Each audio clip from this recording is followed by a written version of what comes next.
তোমার মতন লোক হয় না দিদি, তুমি আমার পাশে থেকো, আমি যত পারি লুটে পুটে খাবো। তাও তো ছেলে নাই, দুটো মেয়ে, বড় মেয়েকে তো আবার জামাই ওর মাল করে নিয়ে ভাগিয়ে দিয়েছে, বুঝলেন? যেমন কুকুর তেমনি মুগুর করে দিয়েছে, কোনো চিন্তা নাই। তাই আপনাদের বলছি, ওয়াকফ নিয়ে টেনশন নেবেন না।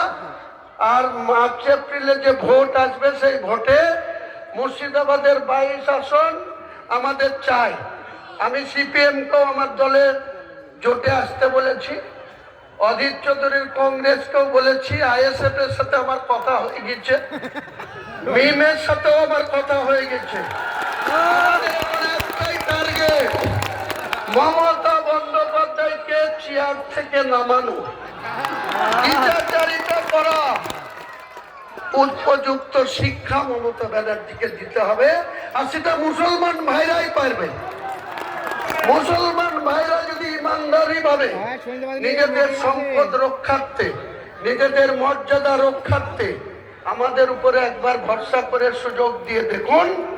আমি বলছি, কোন প্রশাসনের আধিকারিক আপনাদের উপরে চোখ রাঙাতে পারবে না, আপনাদেরকে কোন রকম উল্টো পাল্টা কেসে ফাঁসাতে পারবে না।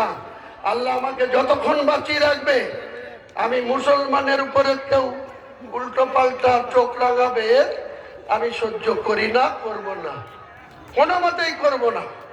আপনারা ভরসা রাখতে পারেন, আল্লাহর প্রতি যেমন আপনাদের আস্থা আছে, ভরসা আছে, 5 ওয়াক্ত নামাজ পড়েন, ইবাদত করেন, তেমনি আমি এই ত্রিমোহনীর জায়গাতে দাঁড়িয়ে বলে গেলাম, আগামী দিনে আমি, মুখ্যমন্ত্রীর তো অনেক ক্ষমতা, তার ভাইপুরো অনেক টাকা, সে টাকা অবশ্য ব্যবসা করে হয়নি, যত চুরি বাটপারি করে হয়েছে, তো সেই টাকা দিয়ে তারা অনেক হেলিকপ্টার উড়াবে।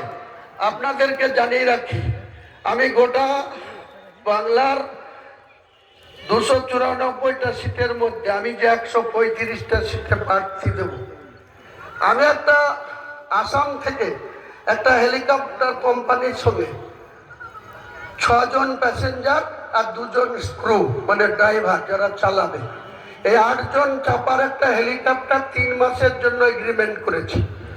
3 মাসের জন্য, ফেব্রুয়ারি, মার্চ, এপ্রিল, 3 মাসে আমি এই হেলিকপ্টার দরকার হলে এই নওদাতেও নামবে আমার হেলিকপ্টার, 135টা সিটে নামবে। আর আমি দেখাবো মমতা ব্যানার্জির এই চোরের পার্টিকে, তোলাবাজের পার্টিকে, চাকরি বিক্রি করার পার্টিকে, যে 1 মণ ধানে ক কেজি চাল হয়, 1 মণ ধানে ক কেজি চাল হয়। আগামী দিনে তৃণমূল কংগ্রেসকে আমি উপযুক্ত শিক্ষা দিয়েই তবে আমার নিশ্চিন্তে ঘুম হবে। আমি তাই নওদাবাসী, ত্রিমোহনীবাসী এলাকার সর্বস্তরের মানুষকে, যারা আমার মুসলিম ভাইরা আছে তাদেরও, যারা অমুসলিম ভাই সেও বলবো, আপনাদের বিরুদ্ধে আমাদের কোনো বিদ্বেষ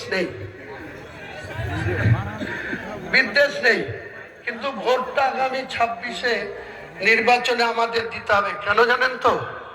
বাবরি মসজিদ যে আবেগ, সেটা আজকে প্রমাণ হয়ে গেছে।